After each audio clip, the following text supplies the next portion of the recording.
বিজেপির ক্ষমতা এলে ইলেকট্রিক বিল দিতে হবে না ঘোষণা করে দিলেন শুভেন্দু অধিকারী। প্রথমে মহিলাদের মাসে ৩,০০০ টাকা দেওয়ার প্রতিশ্রুতি, তারপরে ইলেকট্রিক বিল মকুবের ঘোষণা।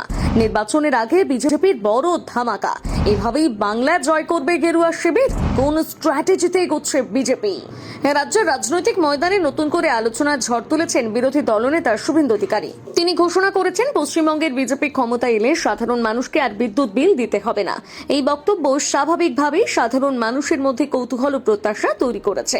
তবে প্রশ্ন উঠছে, এই ঘোষণা কতটা বাস্তবসম্মত? ক্রমবর্ধমান বিদ্যুৎ বিল নিয়ে মানুষের অসন্তোষকে সামনে রেখেই এই ঘোষণা। বর্তমান সময়ে মূল্য বৃদ্ধি, জ্বালানি খরচ ও দৈনন্দিন ব্যয়ের চাপে সাধারণ মানুষের ক্ষোভ বাড়ছে। সেই পরিস্থিতিতে বিদ্যুৎ বিল মকুব একটু বড় প্রতিশ্রুতি, যা ভোটারদের আকৃষ্ট করতে পারে। বর্তমান পরিস্থিতিতে দাঁড়িয়ে এটি একটি বড় ফ্যাক্টর। তাই এই বিষয়কে কাজে লাগিয়ে নির্বাচনের আগে এগিয়ে থাকতে চায় বিজেপি। ভারতে ইতিমধ্যে কয়েকটি রাজ্যে সরকার সাধারণ মানুষের জন্য বিদ্যুৎ বিল মকুব বা ভর্তুকি চালু করেছে। সবচেয়ে উল্লেখযোগ্য উদাহরণ হল পাঞ্জাবে ৩০০ ইউনিট পর্যন্ত বিদ্যুৎ ফ্রি। তামিলনাড়ুতে কৃষক ও গরিব পরিবারগুলোর জন্য নির্দিষ্ট পরিমাণ বিদ্যুৎ বিনামূল্যে। রাজস্থান ও ছত্তিশগড়ে সীমিত ইউনিট পর্যন্ত বিদ্যুতে ভর্তুকি দেওয়া হয়। পশ্চিমবঙ্গে বিদ্যুৎ বিল সাধারণ মানুষের কাছে একটি সংবেদনশীল বিষয়। মধ্যবিত্ত ও নিম্নবিত্ত পরিবারগুলোর মাসিক খরচের বড় অংশ বিদ্যুৎ বিলে চলে যায়। তাই বিজেপি যদি সত্যি ক্ষমতা এসে বিদ্যুৎ বিল মকুব বা বড় ছাড় দিতে পারে, তাহলে নিম্নবিত্ত ও মধ্যবিত্ত মানুষের মধ্যে বিজেপির গ্রহণযোগ্যতা বাড়তে পারে। যারা এখনও রাজনৈতিকভাবে নিরপেক্ষ, তাদের একটা অংশ বিজেপির দিকে ঝোঁকার সম্ভাবনা।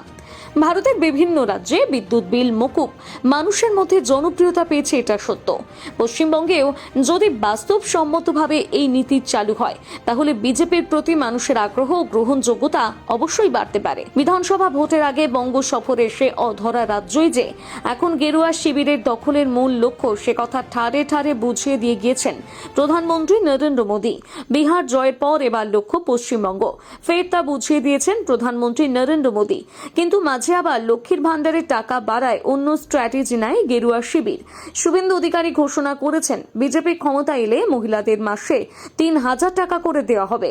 আর এবার বিদ্যুতের বিল মকুবের ঘোষণা। নির্বাচনের আগে বড় মাস্টার প্ল্যান গেরুয়া শিবিরের, তা বলাই বাহুল্য।